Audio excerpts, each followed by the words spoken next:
とうちのおばも縁がなくて孤独死って形で亡くなってて、で、その縁を辿っていって、うちの父親がその弟になりますので、その父親の方に尋ねたけど、連絡がなかなか取れないということで、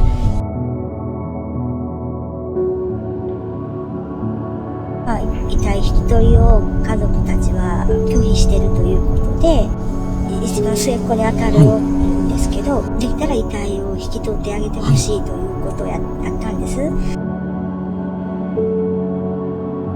で、そこから何回も電話もしてたんですけど、なかなか繋がらなくて、その警察署の方が見に行かれた時にはもうちょっとすでに亡くなってたという形で、発見に至ったという形になります。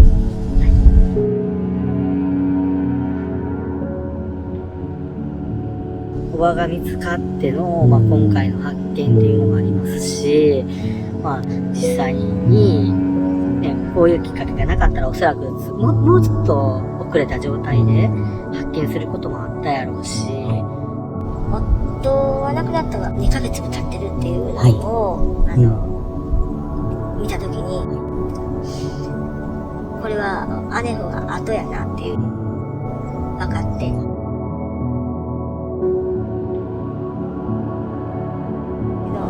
なんかそういうのがお知らせとしてあるんじゃないんかなというのはなんか否定しないところ。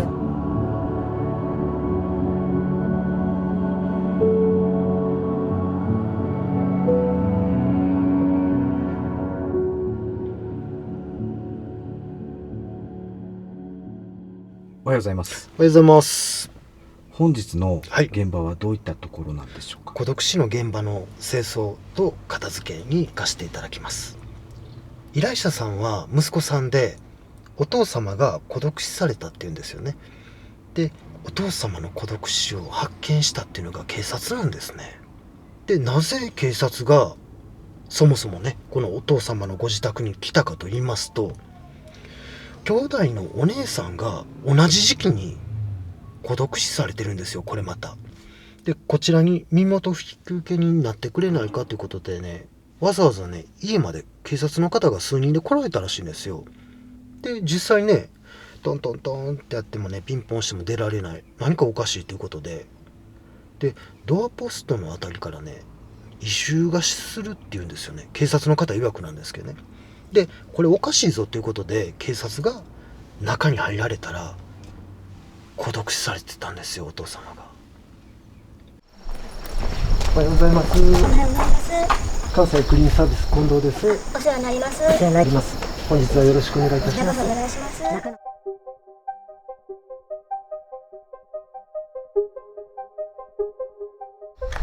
はこちらお預かりさせていただきますので、一日よろしくお願いいたします。ありがとうございます。一応警察の方がいろいろ見てはるまでは、家に電気ついてるから、あ、生きてるわとか、子供たちもそういうの見てたんですけど、警察の方はやっぱ長年やっぱそういうのされてるみたいで、やっぱかすかに匂ってきたっていうことで、入られたっていう形になりますね。では中の方確認いきましょう。失礼します。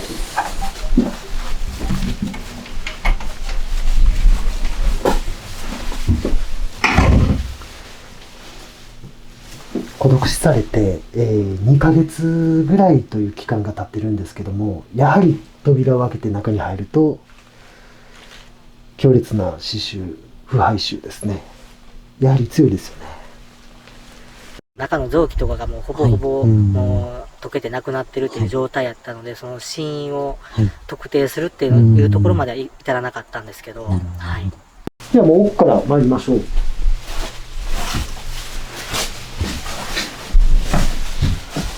ここがね、結構ハエが各所に集まってて、これお風呂に水残ってるんですよね。そのままの状態でハエの死骸とかがやっぱりすごいですよね。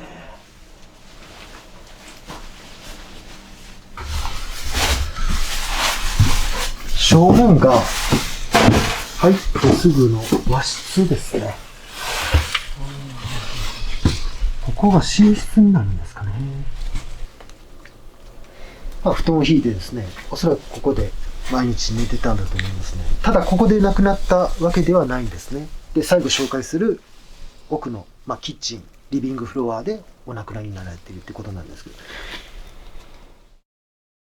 親の最後っていうのは向き合わなあかんなと思って見させてもらったんですけど、やっぱりやっ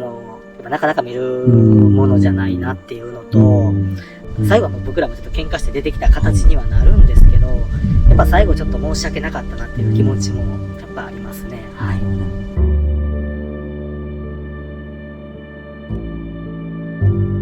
ひげをこう生やしたりしてたので、その特徴が親父かなっていう気はするなと。せやけど確定はできへんから、息子との DNA 鑑定で親子関係があるという認められて、初めてこれ、亡くなられたのは、夫であるということを、そこで決めるということで、2週間ぐらいか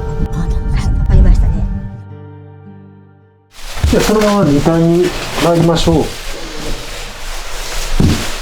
2階はすごいあっさりしてますね。2階は本当にほぼ使われてなかったんでしょうね。こちらの様子なんですけども、もう本当にテレビが置かれてるぐらいで物がないんですよね。生活感ないですよね。おそらく1階で生活されてて、ほぼ2階には上がることなかったんじゃないかなというような感じですよね。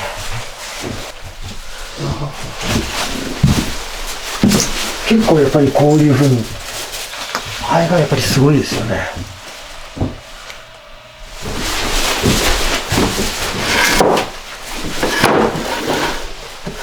光の方に寄っていくっていうやっぱりね、肺の習性があるみたいで、こういう事故物件のとことかですね、びっしり溜まってますよね。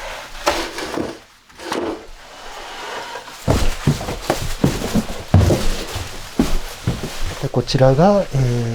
お亡くなりになられたという、リビングとキッチン、リビングキッチンなんですけども、入ってみます。やっぱりね、2階と他の1階の和室と違って、匂いがもうこちらに来るとすっごい濃くなってきますよね。一人で生活するにあたってやっぱりちょっとね、セルフネグレクトといいますか、ちょっと精神的にね、そういった状態に追い込まれてたのかもわからないですよね。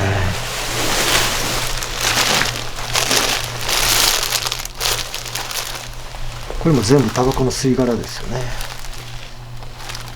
このコップ見ていただいたら分かる通り、奥様と別れてからは多分一回も清掃したことがないと聞いてましたので、もう本当にそのままの状態やったんですかね。こういったね、かけられてる服も1ヶ月2ヶ月でこのようにならないですよね。この辺りの埃の積もり方とか見てもね、もう何年もこの状態でおそらく一人で過ごされてたのかなっていうような印象ですよね。うちの母と父のことでちょっと別居という形で、最後喧嘩して出てきた形になるんですけど、それが16年ぐらい前になって、最後に会ったのが12、3年前ぐらいの時で、ちょっと仕事とかも大変やった時で、近所の方からのご連絡があり、一回見に行ってくれっていうので、見に行かせてもらったのが最後でしたね。自営業で形で建設の請負っていうか、内装とか、そういうのをしてたんですけど、最初はなんとか行けたんですけど、だんだんとこの不況っていうかな、仕事もなくなって、で生活はやっていけないから、私も働いてたんですけどね、子供にもちゃんと人並みの、あれはさせてあげたいです。でそんなんでも協力も全然ゼロなんですね。でそうなったら多分出てたと思うんですよ、私の態度にも。で最終的には「何その態度!」って言ってバンバン叩かれて、ほんで「お前ら出ていけ!」って言うたんです。ご覧の通り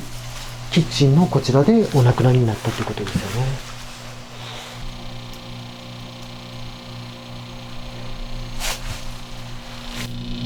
2ヶ月以上経っているので、体液がもう液状化して床面がね、油分でこうね、つるつるの状態ですよね。お亡くなりになれた時にもう腐敗して、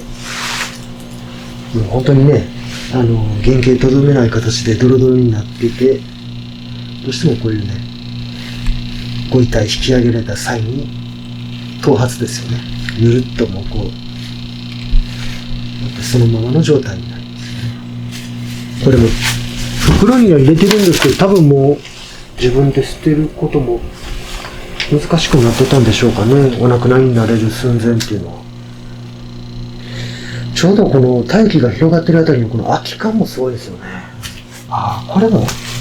同じようにあれですね、袋に入ってたんですね。でちょうどこれご遺体を引き上げられた際にこの袋が破れてこう空き缶の袋からこう空き缶が出てるんですよね。でこの辺ももうゴミはね、袋に入れてこう捨てようと思ってたのかもしれないですけども、やはりできるような状態じゃなかったのかもわからないですよね。この戸建てのお宅なんですけども、最終的に建物自体をもう解体されるっていうのが決定してるんですね。で、中のこのお荷物の撤去と、こちらの清掃、特殊清掃ですよね。っていうのを今回やっていきたいと思います。解体するんであれば清掃までいらないっていうのはあるんですけども、私たちやっぱりこの仕事しててですね、やっぱり例えばクロスを張り替える、床を張り替えるっていうのも、やっぱり職人さんによってはお亡くなりになった後の物件とかですね、そういった箇所、あるいは匂いが残ってるっていうのは相当嫌がられる職人さんって多いです。次につながる職人さんたちのためにも、今回そうですよね、綺麗な状態に。やはりね、依頼者さんの気持ちももちろんありますので、やっぱり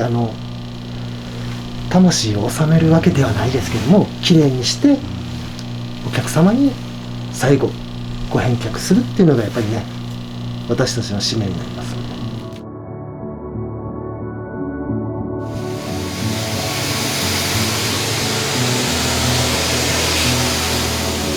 人が亡くなった後っていうのはやはり細菌が繁殖してですね、室内が非常にね、非衛生的になっています。で、少しでもね、作業員、もちろんね、中に入っていただくお客様のためにも消毒をきっちりしてですね、ウイルスの、除去っていうのをですね、まず第一段階として行っております。はい。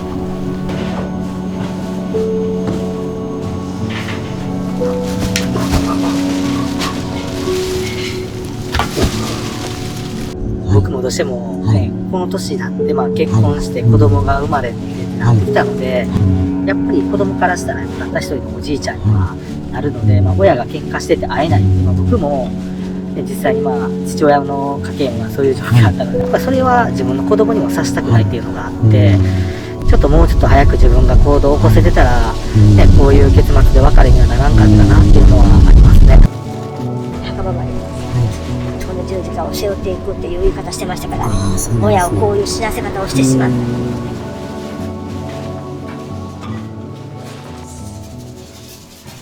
まずはね、薬剤を使って、表面の油分を凝固させます。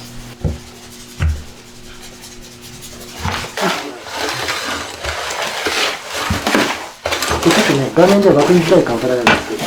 ヘラで剥ぎ取る際にこれ引っかかりがあるんですね。引っかかりがあるということはまだ油分が残っているということなんですね。で、この引っかかりがなくなるまで根気よく剥ぎ取る。これね、基本アルカリ系の薬剤です。調合した薬剤です。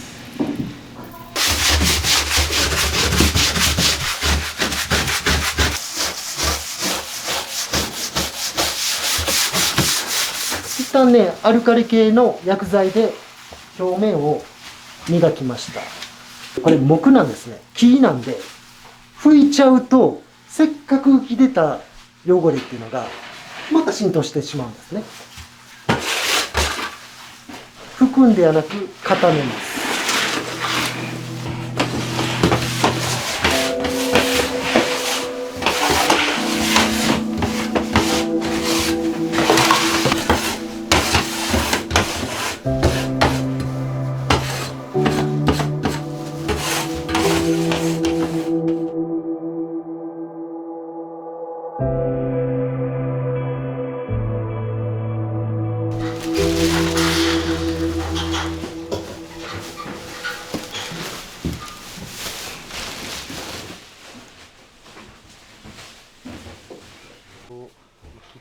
最後はね、家族とはかなり疎遠になってましたけど、周りの人には助けられてたんかなと。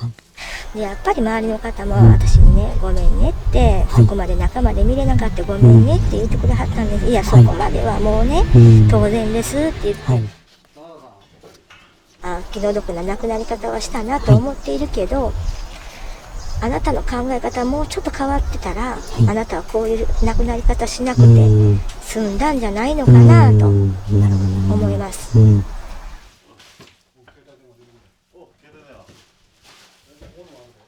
なかなか自分がこうやって言ったら、もうこれを押し通すような人やったので、は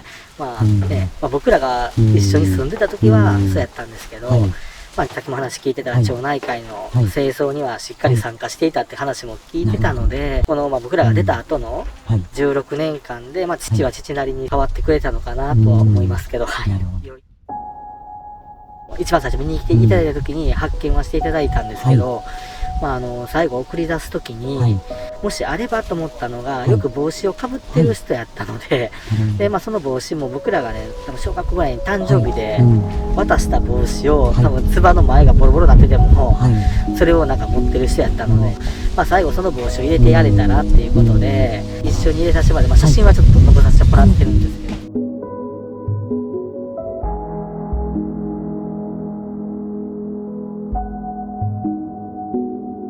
結果、誰も引き取らずに、死が、火葬して、死が埋葬したと。だから結局、無縁仏さんになってるのかなと。私は死の世界っていうか、全然覗いてないから知らないんですけど、なんかそういうことってあるような気がするんですよ。お姉さんのことで、素人には感じない匂いを感じてくれはった警察の方も、私たち家族も助けられました。いい状態の、お父さんの顔を覚えてるとして、あげたらいいに違うかなって言って、葬儀してもらった葬儀屋の方が言ってくれはったので、最悪なことやったんですけど、最悪の中でも、一番、お姉さんのおかげというか、私たちも助けられたと気はしてます、私は。どこに埋葬されているかをちょっとだけ教えてもらって、お参りに行くことはしようっていうふうには今話をしてますけどね。